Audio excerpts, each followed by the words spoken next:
You can't quite explain what's happening. There's no clear reason. Nothing serious has occurred. No one said anything concerning. Nothing out of the ordinary.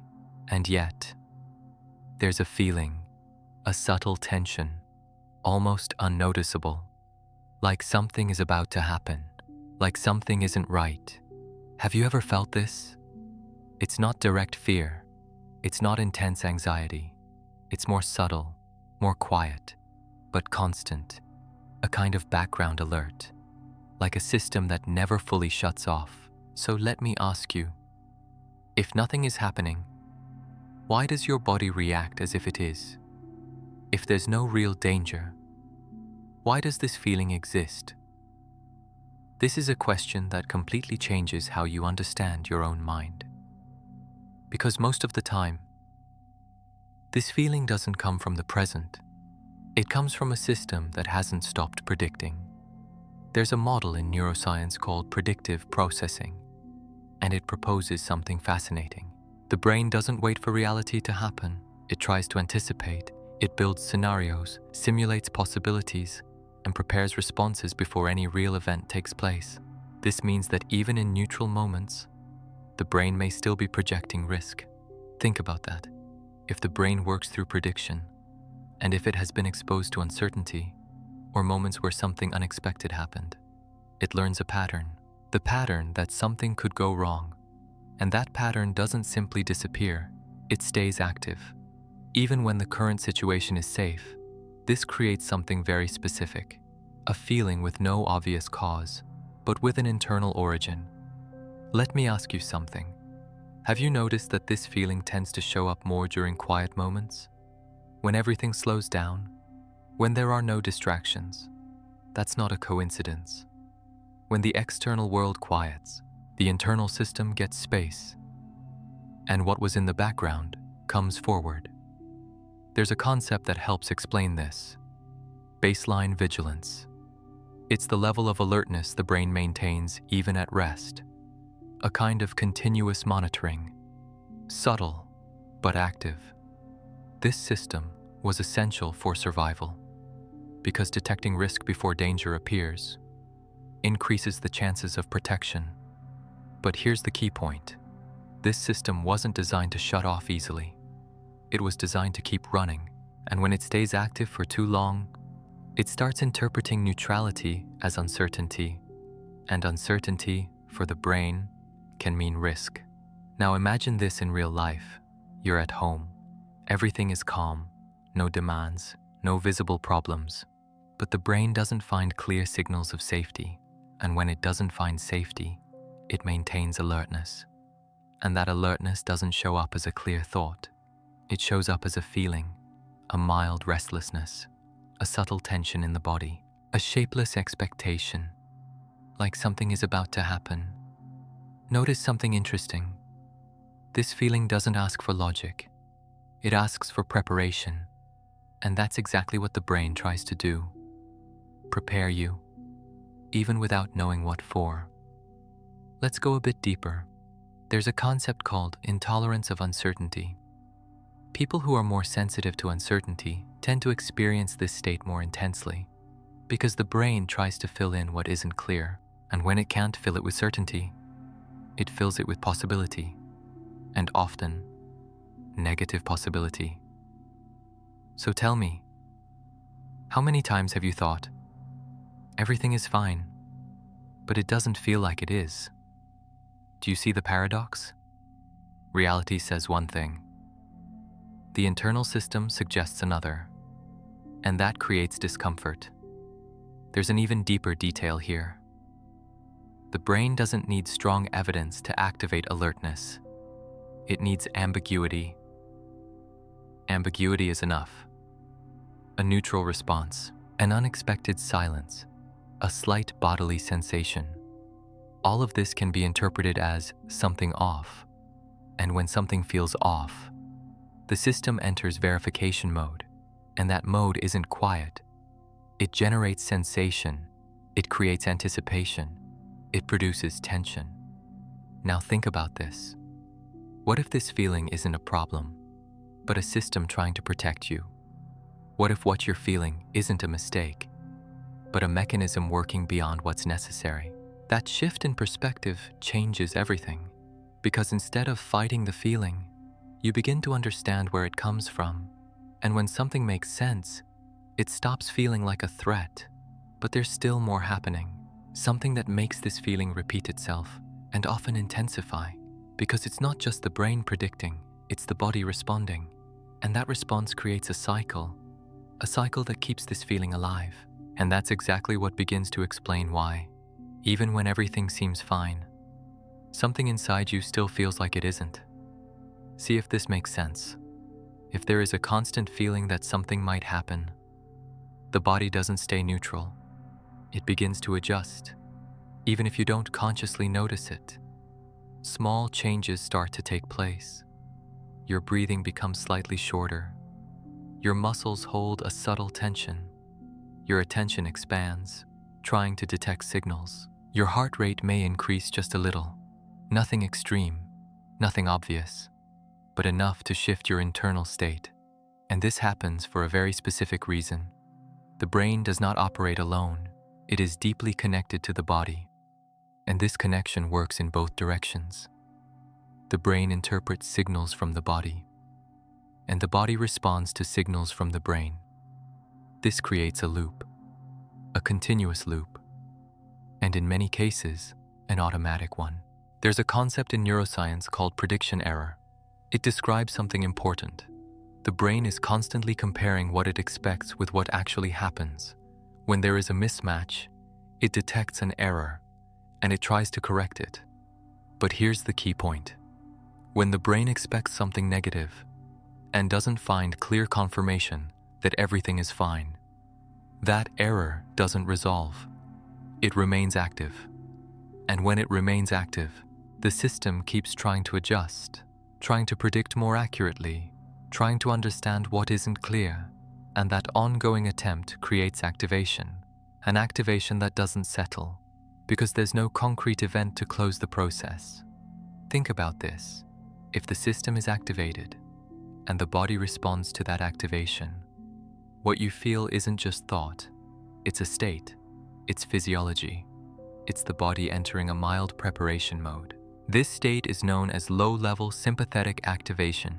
It's not panic, it's not acute anxiety, it's more subtle, more constant, harder to identify, but enough to keep the system on alert.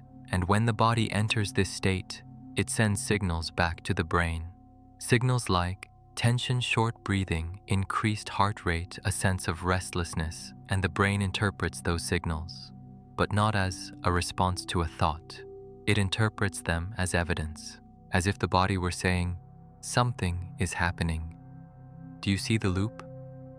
The brain predicts, the body responds, the body sends signals, the brain interprets, and reinforces the prediction. This is a loop of physiological anticipation, and it doesn't require a real event to exist. It sustains itself. There's another concept that expands this even further. Have you ever heard of interoception? Interoception is the ability to perceive what is happening inside your body. Internal sensations, heartbeat, breathing, tension, warmth, internal movement. Some people have more sensitive interoception. They notice more, they feel more, they pick up details that others ignore. And this can seem like a positive thing, but in a state of alert, it amplifies the experience because any small internal shift gets highlighted. And once it's highlighted, it can be interpreted as a sign of risk. This creates amplification. A small sensation becomes something bigger, not because it actually grew, but because it was perceived more intensely and given more meaning. Think about a simple situation. You notice your heart beating a little faster. It could be normal. It could just be your body responding. But the brain interprets, why is this happening? And that question opens the door to hypotheses. And when there's no clear answer, the brain fills the gap, often with negative possibilities. This is one of the mechanisms that sustains the feeling that something is wrong. It's not just the thought, it's the interpretation of the body. And here's something even more interesting. The body isn't designed to clearly distinguish between real danger and imagined danger. If activation occurs, the response follows, regardless of the origin. This means that when the brain anticipates risk, the body reacts as if it's already happening, even when it isn't. That explains why the feeling seems so real, so convincing, so difficult to ignore. Because for the body, it's not a hypothesis, it's a state, and states are felt. Now notice something subtle. The more you try to understand the feeling, the more attention you give it. And the more attention you give it, the stronger it becomes. There's a concept called attentional gain. The more attention something receives, the more relevant it becomes to the brain. And the more relevant it feels, the more it returns. This creates another loop. You feel it, you focus on it, you interpret it. The sensation increases, and you focus on it again. Do you see how everything connects? It's not a single factor. It's a system involving prediction, body response, interpretation, attention, and repetition. Let me ask you something. Have you ever tried to just ignore this feeling? Pretend it isn't there? Distract yourself? That might work for a while, but often it comes back, and sometimes it comes back stronger. That happens because the brain interprets avoidance as importance. If you're avoiding it, it must matter. And if it matters, it needs to be monitored. And if it needs to be monitored, it stays active. That's one of the reasons why this feeling can seem so persistent. Not because it's stronger, but because the system is reinforcing it without realizing. And here's a crucial point. This feeling is not a mistake. It's a mechanism trying to protect you. But in certain contexts, it stays active longer than necessary. And when it does, it creates a continuous experience, a sense that something is about to happen, even when it isn't. But there's still a deeper layer, something that explains why this state can last so long, and why it doesn't simply disappear when you try to relax. Because it's not just about what you think, it's about what the system has learned to expect. And that involves memory, experience, and patterns that have been reinforced over time. And that's exactly what begins to explain why. For some people, this feeling isn't occasional. It becomes frequent, almost constant, as if the system has learned to live in anticipation. This is how it works. The brain doesn't just record what happens. It records patterns. It learns associations. It creates shortcuts. And over time, it begins to anticipate even before the experience unfolds. This means that if at some point in your life, you went through situations where something unexpected happened, where there was tension, uncertainty, or a sense of loss of control, the system learns. It doesn't require extreme repetition. Sometimes, just a few experiences are enough, because what leaves a mark isn't only the event itself, it's the intensity, it's the meaning, it's how it was interpreted. There's a concept called associative learning. The brain links stimuli to responses, even when that connection isn't logical, even when it isn't conscious. For example, if at some point you felt discomfort in a quiet environment, the brain may associate silence with alertness, and from that moment on, every time the environment becomes quiet, the system activates, not because there is danger, but because there is memory. And that memory doesn't need to appear as a clear recollection. It can remain implicit, stored in deeper layers. This type of memory is called implicit emotional memory. It doesn't show up as a clear thought. It shows up as a feeling, as a tendency, as a state. You don't think, this happened before. You simply feel, something feels off. Now notice how deep this goes. The feeling doesn't come from the present. It comes from a learned pattern, and that pattern operates automatically, without asking permission, without going through logic. This explains why, many times, you try to rationalize. You tell yourself, everything is fine, but your body doesn't follow, because the system that is active is not the rational one. It's the emotional and automatic system. Now here's an essential concept: allostatic load. This term refers to the accumulation of stress over time, not only intense stress, but repeated small activations, small tensions, small moments of alertness that, when combined, create a chronic state. This state doesn't have to be dramatic. It can be quiet, constant, persistent, like a background that never fully fades. And when the system accumulates load, it becomes more sensitive, more reactive, faster to activate. This means that over time, less stimulus is needed to generate more response. A small ambiguity is already enough. A minimal detail triggers the system. This is called neural sensitization. The system learns to react more with less. Now think about that. If the brain is more sensitive and the body responds more easily, the feeling that something is wrong becomes more frequent, more automatic, more present. And this happens without any current reason. It's a pattern, a learned state. There's another layer that expands this even further. The brain doesn't only learn from the past, it projects that learning into the future. It uses what has happened as a reference to predict what might happen. And when there is a history of uncertainty or unpredictable situations, the brain tends to prepare to avoid surprise. But here's the important detail. This preparation isn't always conscious. It can appear as a diffuse sensation, a vague expectation, a tension without a clear form, like something is about to happen, without knowing what. Let me ask you something. Have you noticed that sometimes you are okay, but not fully relaxed? There is always a small level of alert, as if the system doesn't fully trust the present moment. This can be influenced by something called negativity bias. The human brain tends to give more weight to potential threats than to signals of safety, because throughout evolution, ignoring danger had a high cost. So the system learned to prioritize risk, even when the risk is only a possibility.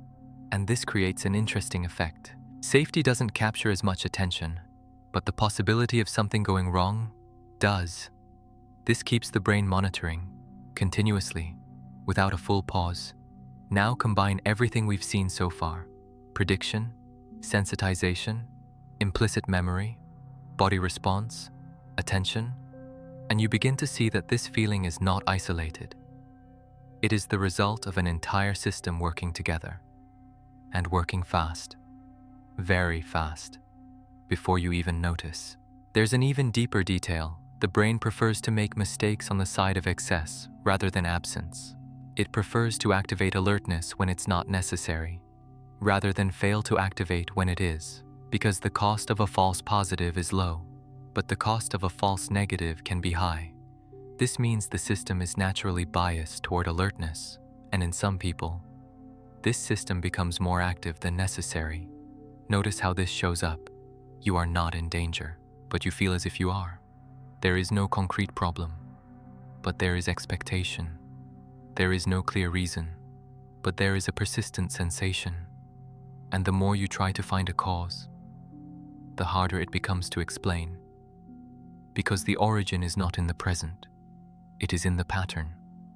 And patterns don't appear as facts. They appear as tendencies. And here is a point that changes everything.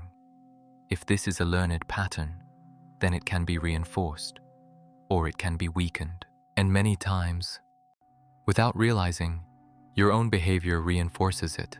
How? By giving it excessive attention, by trying to control the sensation, by constantly searching for explanations, by checking the environment, by monitoring the body. All of this signals to the brain, this is important, and the brain responds, then let's keep it active. That is the reinforcement mechanism, and it happens subtly, without intention, without awareness, but with real impact. Now think about this. What if the feeling you're experiencing is not a signal that something is wrong, but a signal that your system has been conditioned? What if the problem is not the present, but the way your system has learned to anticipate? This shift in perspective doesn't eliminate the feeling instantly, but it changes your relationship to it. And when the relationship changes, the system begins to respond differently. But there is still one important piece in this puzzle, something that makes this feeling so convincing, so real, so hard to ignore. Because it's not just prediction, it's not just memory. There is something happening at a deeper level of perception, something that directly influences how you interpret the world around you. And it works in a very specific way. The way you perceive the world is not determined only by what is happening outside. It is largely shaped by the internal state of your system. The brain does not interpret reality in a neutral way. It filters, it prioritizes, it organizes information based on what it considers relevant. And what defines what is relevant? Experience, memory, expectation, physiological state. When the system is operating at a higher level of alert, perception changes. The environment may be the same, but the interpretation is different. Small details stand out more. Ambiguities feel more significant. Silences feel heavier. Neutral expressions seem to carry hidden meaning. This happens because the brain adjusts what we call perceptual gain. It amplifies signals that could indicate risk and reduces signals that indicate safety. This adjustment is not conscious. It is automatic and extremely fast. That is why, many times, you look around and everything appears normal, but it does not feel safe. There is a subtle difference between those two things. Normal is not the same as safe for the brain. Safety has to be felt. It has to be internally recognized. And when the system does not recognize safety, it remains in monitoring mode, even without an obvious reason. Another important point involves the autonomic nervous system. This system regulates states such as alertness, relaxation, and recovery. When activation predominates, the body remains in a state of readiness, even in neutral situations, and that state directly influences the mind. Because mind and body do not operate separately, they function as one integrated system. If the body is in a mild alert state, the mind tends to search for explanations, and often it finds them, even if those explanations are not accurate. This is a delicate point. The brain prefers an imperfect explanation over no explanation at all, because explaining creates a sense of control, and control reduces uncertainty. So it generates hypotheses, possibilities, interpretations, and those interpretations can further reinforce the initial sensation. Notice the full cycle. The system activates, the body responds, perception adjusts, the mind interprets, and the cycle sustains itself, not because something is wrong, but because the system is trying to organize experience. Another relevant aspect involves what we call internal coherence. The brain seeks consistency between what is felt and what is interpreted. If the body is in a state of alert, the mind tries to find a reason, and when it finds one, even if it is just a possibility, it creates a narrative, and that narrative reinforces the state. This process can happen so quickly that it feels instantaneous. You feel something, and seconds later, there is already an explanation, and that explanation feels true.